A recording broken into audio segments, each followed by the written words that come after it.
Well,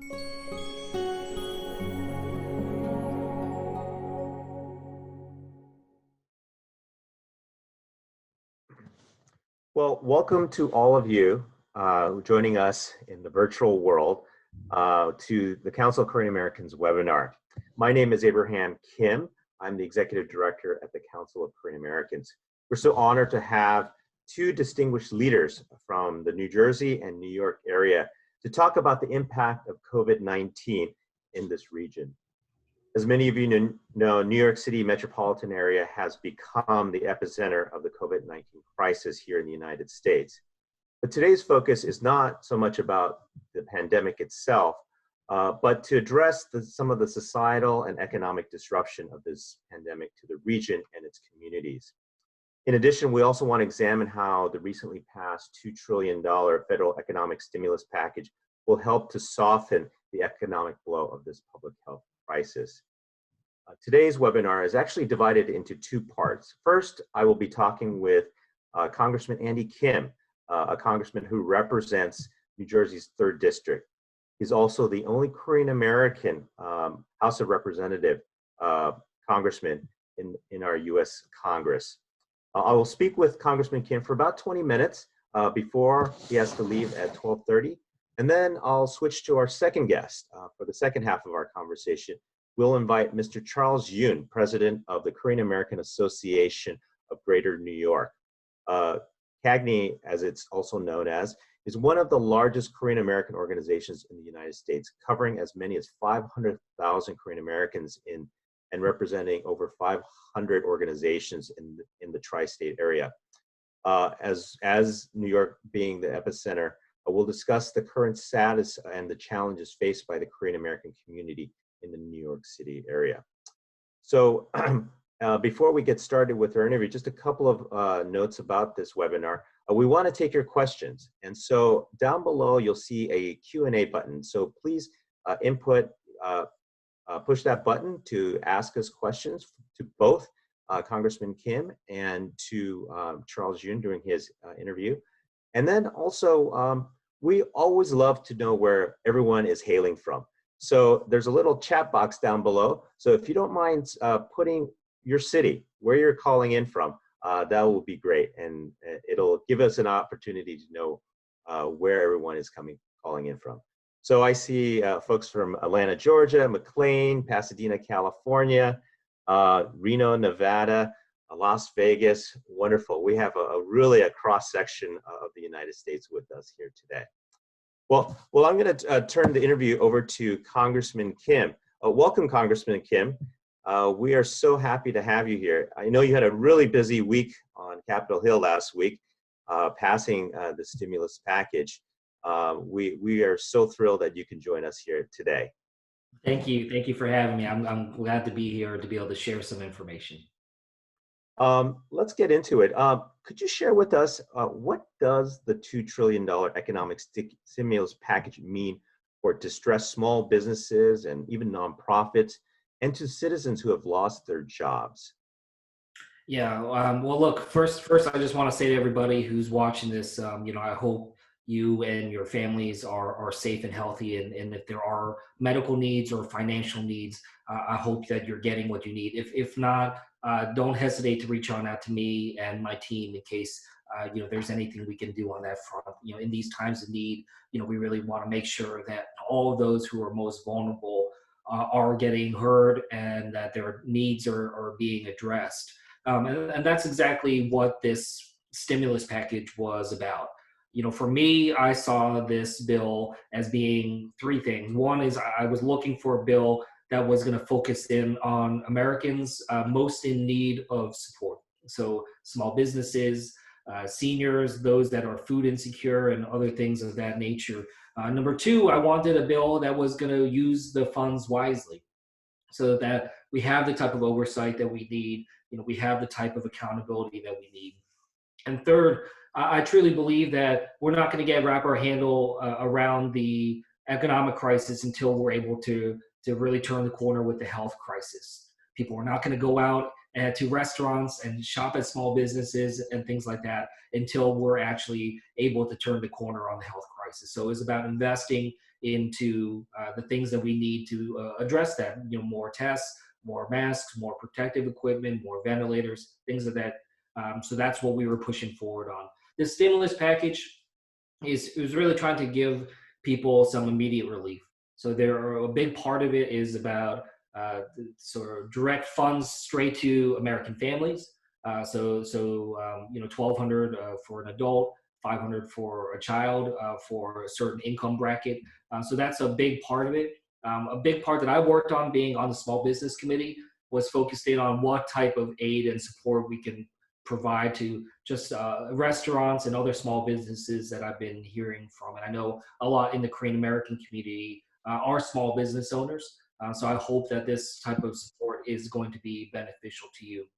There are grants, $10,000 grants that can be processed. We're hoping within days of filing to be able to get some immediate help. Also, loans, so disaster assistance loans. And what we're able to work with this is not only having over $300 billion ready for small businesses for loans, but a huge chunk of that able to be forgivable. So anything, so being able to cover wages and employee benefits, rent and utilities, these are all costs that can be forgivable under those loans. So these are ways that we're trying to help people navigate through the initial hardships of this crisis and be able to get some relief immediately. Do you think there's some talk about perhaps there'll be other stimulus packages following behind this.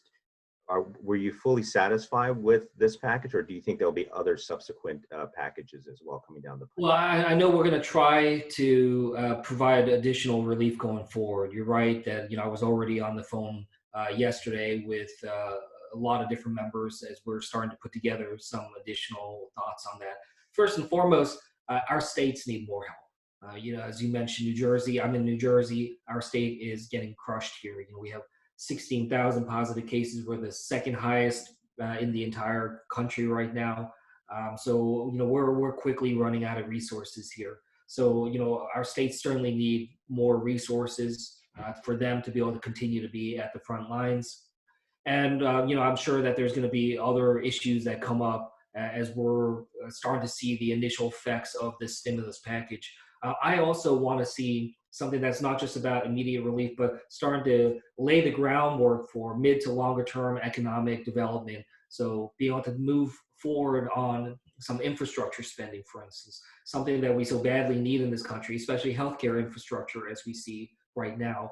That is something that will help us not only manage the immediate crisis, but be able to put into place an effort to create more jobs and stimulate our economy to hopefully be able to offset any type of downturn or possible recession down the road.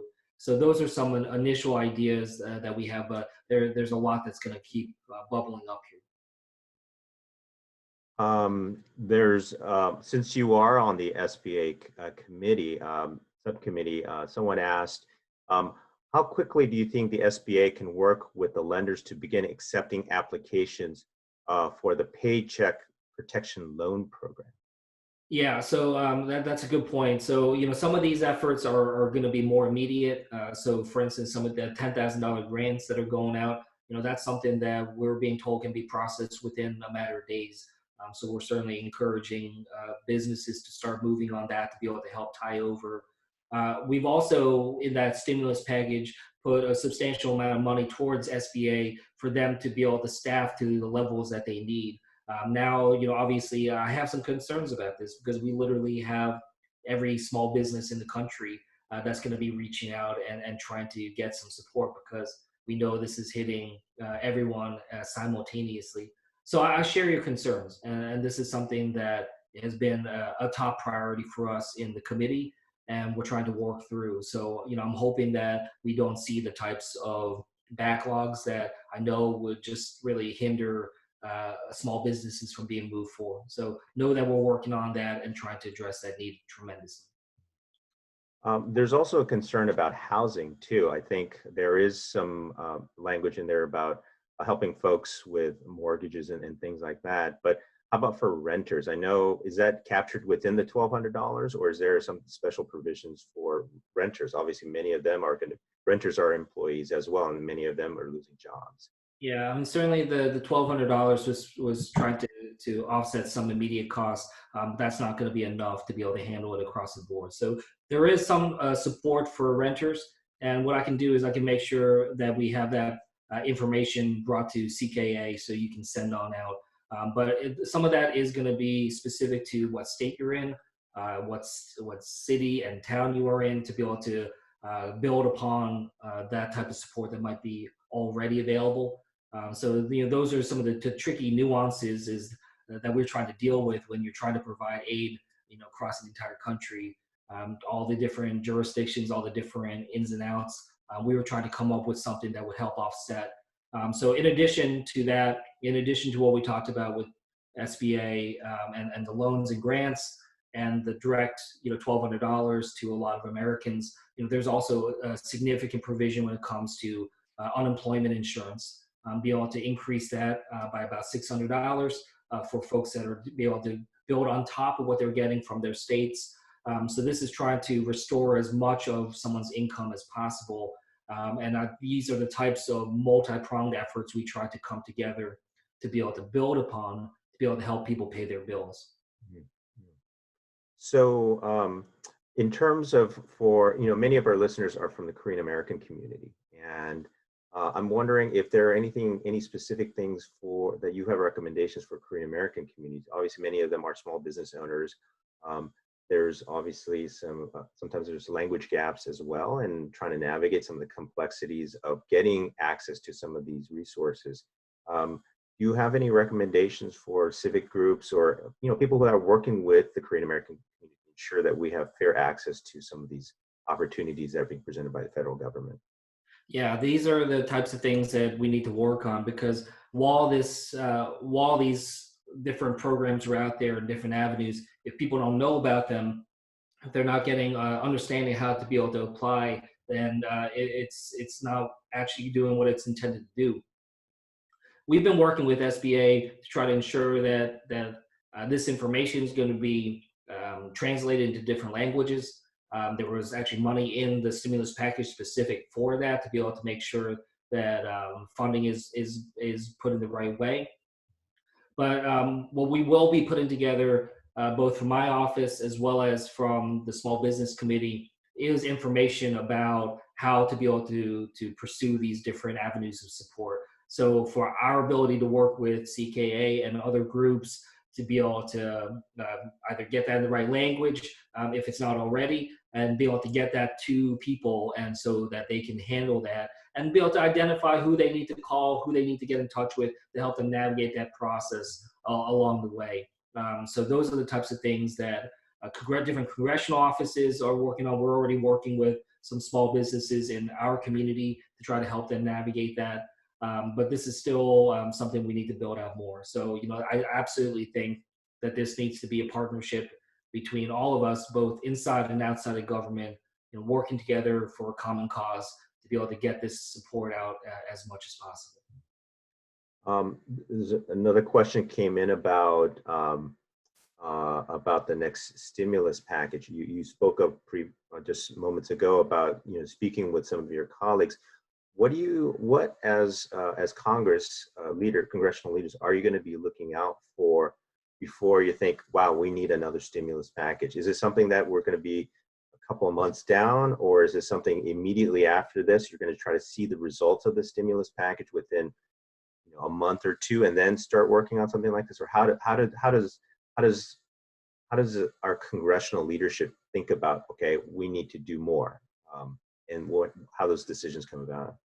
Well, this is a fast-moving crisis, and as I articulated, it's really two separate crises that are reinforcing each other. So we have a health crisis that we just continuously need to be able to invest in more to be able to respond to.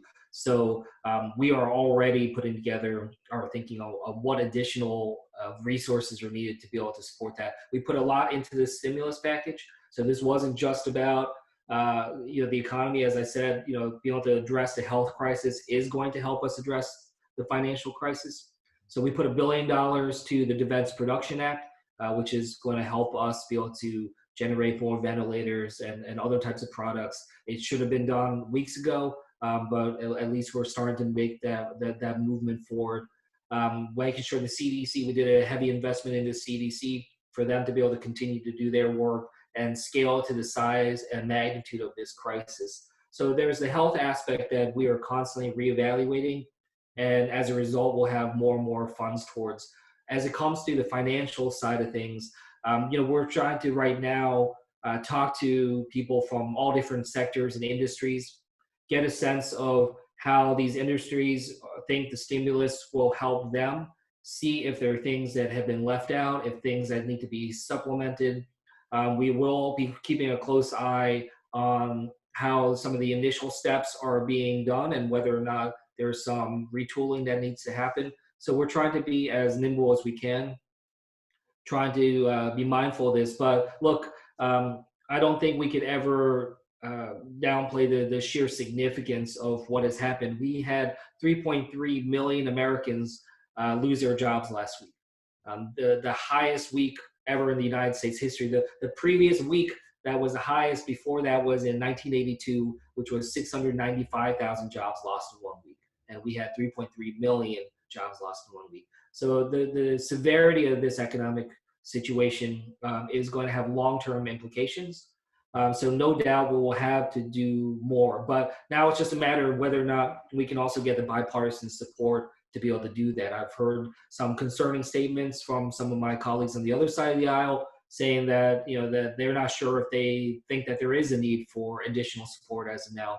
I hope they are hearing from their constituents and the same that I'm hearing from them, which certainly sends a lot of alarms in my office, and we're trying to respond to. Speaking of bipartisanship, with the country, all parts of the country in crisis, and Congress working through this national crisis, has the culture on the Hill changed in terms of, do you see more people just reaching across the aisle and working together to address these issues more rapidly? Or what's your sense about the culture of Capitol Hill right now?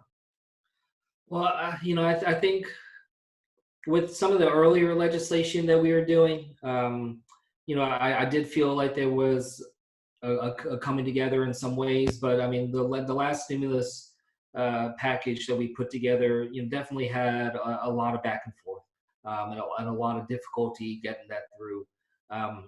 So I don't know where things are going. We have no doubt just a tremendous amount of divisions in our country. For me, having been a national security official before this, and I worked under both Republicans and Democrats, my hope is always that in these times of crises, if ever there was a time to come together as a country, put aside these partisan details and arguments, it would be a situation like now. I hope we are able to do that. That's exactly what the American people need and deserve.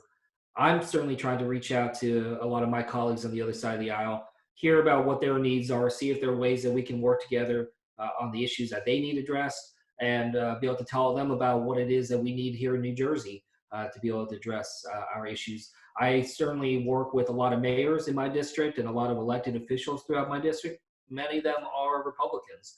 And, I think we've really been able to have regular communication on a daily level and show that we need to deliver for people in our communities. So certainly at the more local level and within my district, I've had a tremendous amount of bipartisan interactions and cooperation.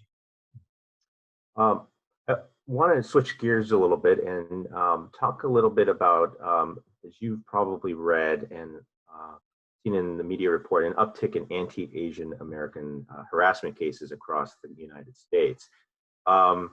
I know that KAAGNY, the Asian America Pacific Islander Caucus, and individual congressional representatives have spoken out against it, but I'm wondering what more is being done at the federal level to address these issues, perhaps in Congress or perhaps things about in the executive branch. Could you give us a sense of what's going on at the national government level? Yeah, absolutely. And this is something that I certainly felt very personally as well before I went into isolation here in my home. I had a couple instances where I would get on a train and sit down next to somebody, and then they just started yelling at me and cursing at me. And I had those, very personal experiences of just, hearing racist slurs and words that I haven't heard so blatantly in everyday. It's something that I worry about a lot with my mom and my dad, and their concerns about this too. They feel it in when they go out. So this is, this is really a huge problem. And I've been hearing from folks all over the state, all over the country about this. And I've been reaching out to a lot of different groups to just try to get a sense of what can be done. You're right. We need to be taking more steps. I've been trying to work with the FBI, Homeland Security, and others to get a sense of what type of resources are they dedicating toward this. Are they giving proper amounts of information and attention to this? Are they passing along information to their field offices to be on the lookout for this? So these are some of the things that I've been pressing on as we've been engaging with different agencies. Also, just trying to make sure that the right information is out there. If there are incidents, do people know who to call? So I've been working with a couple different Asian American advocacy groups to try to put together some easy to distribute information such that people know if there's an incident, how to get in touch with the right people to inform them, because that helps us track it, helps us understand where are incidents happening. Some of these instances can be kind of more in passing. Some of them could be more strategic and systemic and organized, and we need to understand that and be able to then have the appropriate resources put towards that. So those are some of the things I'm trying to work on. Be able to make sure that our law enforcement has the right resources to be able to address this. And these are some of the things we're trying to maybe get into some legislation coming forward as well. So we'll continue to keep you posted on this. Certainly, or if there are instances or other specifics that you think would be useful, please let me know. But we've been working a lot with other organizations, not just on with Asian American organizations. I think it's critically important to show that this is an issue of racism and discrimination, and that I've been reaching out and working with my colleagues in the Congressional Black Caucus, the Hispanic Caucus. We've been drawing a lot of resources and ideas from current work that we're doing when it comes to anti-Semitism, and seeing if some of that can be applied to some of the issues that we're facing now. So we're really trying to bring together a wide coalition to be able to address this issue. Thank you for that. Do you have any encouragements for civic communities, or anything that you think we can do more on the civic community side in dealing with these this anti-Asian American sentiment? Yeah, I mean, I think that these civic groups and efforts like this today are so important, because when we are a country faced with a crisis, our strength comes in our ability to come together. But this is a very unusual circumstance where our ability to physically come together is not possible, and not advised, certainly on a health side. So our ability to convene groups like this, to have civic groups be able to try to reach out to the communities. So we've been working with a number of community groups in our district that are able to make phone calls, especially to people that are most vulnerable, to seniors, to people that have health conditions. So to whatever extent, Korean communities, Korean American communities around this country, whether through churches or whether through other civic organizations, their ability to just kind of check in on each other, be able to have them then follow through. A lot of that is really important, and a couple of very positive, specific steps. Like, for instance, later on this week, I'm going to go and donate blood. We have the largest deficit of blood donations in years. These are things that we need to make sure that we're continuing to have readily resourced. So there's just some specific things that we're trying to do. Specific efforts that community groups have been doing to deliver groceries to seniors, and just be able to do other things like that. So I'm hoping that we can pull together and continue to find ways to look out for each other, even though we have to engage in social distancing. Well, thank you very much for your time. I know you have to leave now, but just any final words to our community before you sign off today. Yeah, well, look, again, I hope you're all safe and healthy and getting through this. I know you have deep concerns. I've talked to a number of you, and I've talked to a lot of other folks. We'll get through this. We will. We need to really make sure that we're putting the voices of our experts and our medical professionals up front. We need to make sure that we're constantly taking every opportunity to thank them for what they're doing. And it's not just the healthcare workers, it's our first responders, it's the essential workers that are keeping our groceries stores stocked and continuing to work other aspects of our society that we need. But we see just how critical that type of work is, and we need to make sure that we're treating them with respect and treating them with the type of dignity that they deserve as well, because they're putting themselves in harm's way as well. So, there's a lot, and I know a lot of Korean Americans are people that are working grocery stores and other businesses. So, we need to just make sure that we thank them for their work. I'm certainly trying to look out for them with the work that I'm doing in Congress, trying to make sure that they have the protections that they need and they're getting the types of resources that they need as well. So we continue to look out for each other. These are unprecedented times, but I truly believe that we have the resources and the know-how and the expertise to get through this. We just need to really make sure we're drawing upon that. And if anything I can do to help, again, please don't hesitate to reach on out. Thank you. Great. Well, thank you very much, Congressman Kim, and we appreciate your time and sharing us your insights in these, as you say, unusual times that we're all going through. So with that, we'll sign you off, and we'll invite on to our panel Charles Yoon.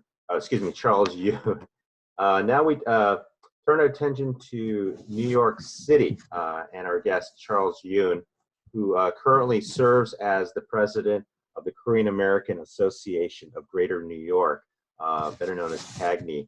KAAGNY represents, as I mentioned before, over 500,000 Korean Americans that live in the greater New York area. And Charles is an important civic and political voice in this region. There's no better organization or individual who has a good pulse on our community in New York City. So as an effort to connect the Korean American communities across this country, we wanted to spotlight particular regions and just check in on how these communities are doing. And today we're focusing on New York City and in this public health crisis. And again, a quick reminder, if you want to ask questions, be sure to click the Q&A button below, and I'll make sure to ask those questions to Charles. So welcome, Charles. Welcome to our webinar. Hi, Abe. Thank you for the introduction. Can you hear me? Yes, we can. Great. Thank you. So, Charles, let's just get started here. So with New York City as the COVID-19 epicenter in this national crisis, I'd like to get a sense of how the different facets of your community, especially the Korean American community, are doing under the current crisis. Can you give us a sense of how, for example, how's the public health situation in your community, and how are the most vulnerable experiences, such as the elderly and the economically distressed? Yeah. Yes. New York City is at the, I think, epicenter in the United States, and Flushing actually, or not, excuse me, Queens is the epicenter at this point, I think, in New York City, and the majority of Korean Americans in New York reside in Queens. So, this is a very serious situation that we're facing for our community. The Korean community early on realized that this was going to develop into a serious matter, in part because we were witnessing what was going on in Korea. So we actually formed a task force fairly early on in February to be as prepared as we could. So one of the things that we did was to hold a press conference towards mid to late February, just letting the community know that a task force had been committed. And within the task force was the Korean American Physicians Association, which is the organization comprised of Korean American doctors in the New York City region, as well as the head of the Korean American Business Federation. And we also made a point of canceling in a very public way an event that had been planned for many months, which is the March 1st, the Samiljeol celebration, to really say to the public that we should be cutting back on large gatherings. So, so that's sort of, if you will, the stuff that we've been doing, from very early on to prepare. The public health issue has been, really severe. I mean, you've seen, scenes of what's going on at Elmhurst Hospital, and really there was just chaos out there. And when people called the hotline, they couldn't get through for hours. So the Korean American Physicians Association really stepped up, and they created a hotline where Korean Americans could call. And most of these callers are not do not really speak English very well. They need to consult in Korean, and they have a whole range of medical questions that they have, and they need to really get advice from a medical professional, and they've been able to do that. So they launched a hotline, and KAAGNY actually developed an app early this year. The app is called KAAGNY. And it's really geared towards the Korean-speaking population. So the app is mostly in Korean.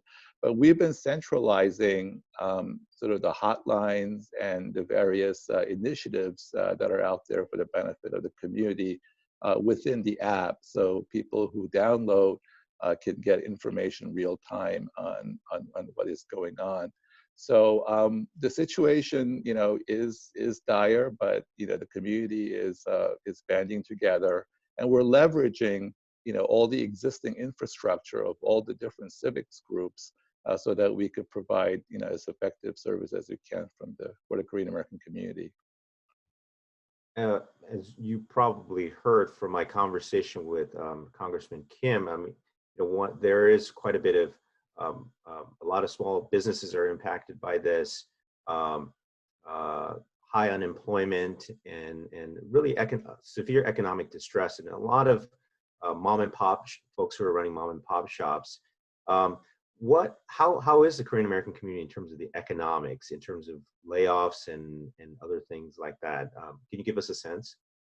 Yeah, I mean, in some ways it is different sort of sector by sector. I think one of the questions that I saw pop up was, in terms of the food industry, if you will, the groceries and delis, they are heroes because they are going out there every day and putting themselves at risk. But on the other hand, the economic hit hasn't been as severe. The restaurants have been hit hard, but they have a small economic outlet, which is they allow for food deliveries and for takeout. I was talking to a restaurant owner who said his sole purpose now for staying open is so that he doesn't have to fire employees, but he is staying open so that the employees could get maintain their jobs. But a lot of people have been laid off, and certainly the nail industry, I think, has been decimated. They were having issues with different regulations to begin with that were quite challenging for the nail industry. But if that didn't do it, then this crisis did. And also there are a lot of Korean American workers who worked at the nail salons that have been laid off. Dry cleaners have been really hit hard. They've had to either open part-time or many of them are closing. And same with beauty salons as well. I spoke to one owner, even before the shutdown, said she had never in her 25-year career seen anything this bad. So things are bad. The businesses have closed. Some are hoping that the situation will improve so that maybe in a few months they could open up again. And I know they're trying to all negotiate with the landlords to see if they could get a break on the rent in the interim. So KAAGNY is trying to do the best it can to get the word out. And because there is the Korean language media, The programs like the one that Congressman Andy Kim talked about, and also state programs that were out earlier, have been pretty widely reported to the community. So I think the Korean-speaking community is aware, of the various programs that are out there. Of course, some have, with respect to unemployment, people have difficulty filling the form out. So we are actually looking to do a English tutorial on how to fill out a form and put it online. So, we're trying to take, different measures to do this. And there have been a lot of Korean Americans who have really stepped up and, done free translations of materials and, have been instrumental also in getting the word out. There's a question that came in about, obviously, you've talked about businesses that are closing down temporarily, but from your vantage point, how much irreparable damage has been done economically in terms of businesses that are likely to be permanently closed? Are you getting a sense of that? Well, I think it really depends, I think, person to person and how long this goes on for. If it's a matter of, shutting down for 2 months, maybe they could, they could survive the 2 months period. But if it goes longer, obviously there will be businesses who are not going to be able to reopen. People also, essentially the owners are laying off everyone and closing down for the time being.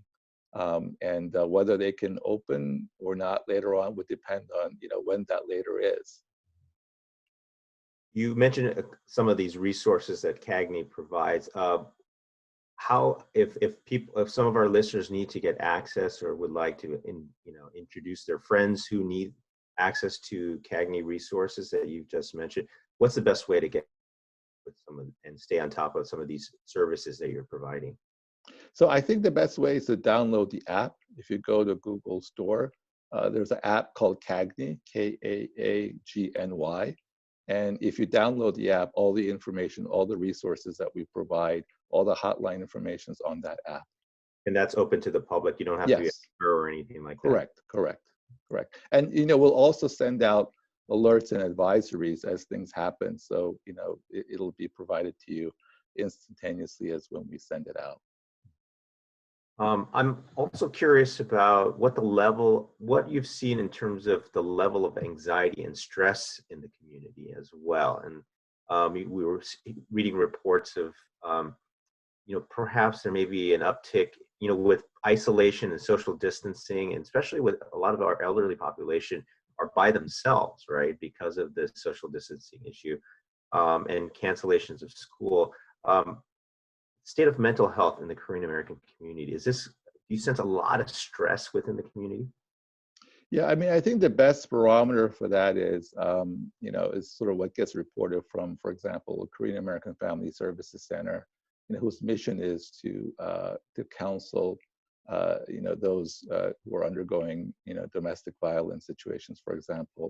And they're reporting basically a 1.5 to 2 times increase in calls that they're getting. And they're also reporting that there's a higher conversion rate of those calls into actual cases. I mean, KAAGNY gets these calls, and just, one anecdotally horrible call that we got was, and you talk about elders being lonely, but this is a call about, a father who's being beaten by his son, so severely that he couldn't take it anymore. It's just, so, I mean, by people being confined in small spaces, sort of the worst sort of, traits are coming out. So there is an uptick, definitely in domestic violence, and these, nonprofits, are doing a lot of great work, but, they also need funding. And, one of the, sort of the side effects of this thing is, because there are no gatherings, they used to, of course, they rely on government funding and private foundations as well, but they relied on, for example, GALAs to supplement, their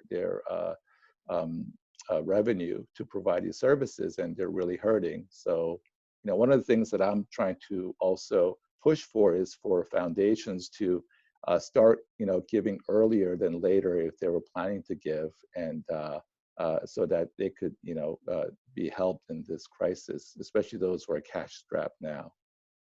So it sounds like one of the important needs in the community is for those who do have the resources to help these folks, these organizations that are on the front line to help address some of the distress and the needs within our the most vulnerable within our community. In addition to that, do you see any other areas of need within the community that perhaps we're not addressing effectively? Well, so I think the big need areas are, so the medical situation where, people who fear that they contracted the virus don't know what to do, and essentially there is actually nothing that could be done. Essentially, what they're being told is to just, stay home and unless it becomes really, threatening, you can't breathe, then just stay home. But there's a medical side, and then there's the business side. There's a mental health side, and I think Congressman Andy Kim also touched upon, the rising sort of hate crimes, and small or large. One, I wouldn't quite say positive, but we have seen a downtick in calls that we get with those calls that we used to get, maybe because people just aren't moving around as much, so people are not getting yelled at and spit on and hit with plastic bags and whatever have you on a daily basis anymore, because people just are not out. But that's clearly an area where, I think it's, it was a wake-up call for a community, a reminder that we really have to empower ourselves so that we have a stronger voice, so that we can get, the powers that be to intervene and say, this is unacceptable. So, that would be another area of need that is out there. So how would you encourage individuals to respond if they do see episodes of anti-Asian American harassment? Are you encouraging your constituents to what would you encourage them to do? Well, I think, first, I think in our press releases, we basically said, first of all, report it when it happens, right? Because we want to know what happened, when it happened, the circumstances, and then report it to you. Yes, report to KAAGNY, and then also we then pass on the information to Minkwon, which also tracks this information, and then also provide them with numbers to call in terms of the various state and city agencies where you could call and report this. So, the elected officials have, it came out early in New York with hotlines that you could call reporting these bias incidents. And also, we also reported to the Korean papers so that they could also report and share with the community. So at this point, it is really just letting the community know of what's going on, and the fact that we need to address this. And I think, I think elected officials have, stepped up. Like I know, Grace Meng, who is a congresswoman who represents the Queens area. I know that she's taken steps to address this on a sort of a higher level, if you will.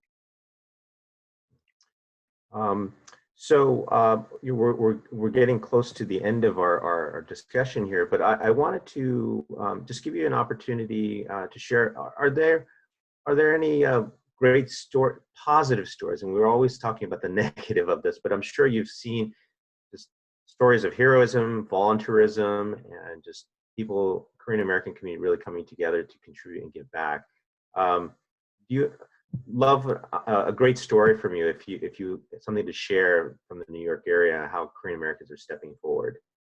Yeah, I don't think I have one story. I think there are a lot of stories. I think, but I also think that, a time like this really shows the importance of having organizations like CKA, and really shows the importance of us networking and working towards a common cause. It's because we have this infrastructure in place. Like I know that New York State, for example, is desperate for masks, protective equipment, for ventilators, and they reached out to CKA, and CKA members like Kevin Kim, Tina, and others work really hard, so that I know that that has really borne fruit. I know they were able to bring in hundreds of thousands of masks to hospitals that really need it. So that's a tangible result of how CKA, by having sort of this infrastructure, was able to help in the current crisis, not just their community, which also helps their community too, but also helps, with the crisis itself. I mean, there are, sort of smaller acts of heroism. There's a person who owns a restaurant in Flushing. He wants to deliver hundreds of meals to the nurses because he's so thankful that they're doing this on the front line. So he's providing food to the hospitals for free, without charging. And in fact, the same person was feeding laid off workers earlier. So, these are, and, we're getting a donation of 2,000 masks, I think, as we speak. And we're going to be handing those out to the frontline social workers, the people that, who are doing the one-on-one consultations, the ones who are delivering the food to the elderly, because now, KCS feeds 750 people a day, right? The elders. And whereas before they could come and eat, I mean, some of them had homebound meals, now you have to deliver it to them. So those people who are doing the deliveries, are also heroes. And there are countless examples like that. Just people are just even to just make the food, somebody has to show up and make the food. And so those are the unsung heroes who are there, putting themselves at risk. And through volunteerism and also through generous donations, I think the community is getting together. And I think by having the structure of different community organizations specializing on different needs, we're able to make a difference for the community. Yeah, I want to make a plug here for the Korean American Community Foundation. They've been very responsive as well, and they created a special Corona Relief Fund to support local nonprofits in the greater New York City area that are serving Korean and Asian American communities. Yes, another example of, organizations stepping up. Well, thank you very much, Charles, for your time. I want to give you a final word of encouragement to the community. Over to you, Charles, before we end. Well, I think this, again, as I said, I think it's important for us to be a community and be connected. And so, stay connected and, and help, where you can. If you can volunteer somewhere, volunteer. If you could give funds to organizations that are doing a specific thing that you believe in more than others, then give to that cause. And also just, let's just be a community and let's all chip in and get through this crisis. Well, thank you very much, Charles. Thank you for those encouraging words. And let's give Charles, since you can't hear all of our applause, why don't we write bravo or thank you in the chat room to thank Charles for his time. And obviously Congressman Kim, who has joined us earlier this hour. Before we sign off, I want to mention two things to our audience. One is, if you find these webinars valuable, we would love to stay connected with you. So we encourage you to come to our website, councilka.org, or follow us on Facebook, LinkedIn, Twitter, or Instagram, and sign up so you can learn more about future webinars. And secondly, we would love to know what other topics you would like us to cover. So in the chat box, if you have some recommendations of certain topics or issues or people you would like us to talk to, just let us know and we'll consider that as we plan for future programs. So with that, thank you, Charles, and thank you to everyone. And we'll hope to see you in our next webinar. Thank you. Thank you.